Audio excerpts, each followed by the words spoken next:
Hello everyone, today I will show you how to send files from Android to iPhone. So this is a very super easy. This is my Android phone and this is the iPhone. Now I'm transfer. So at first go to Android Chrome browser and go to the search option, search here to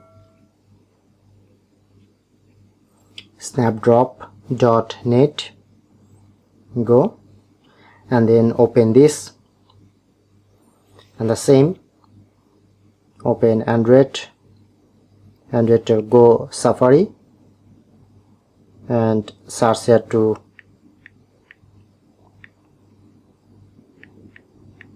snapdrop.net, click on to go.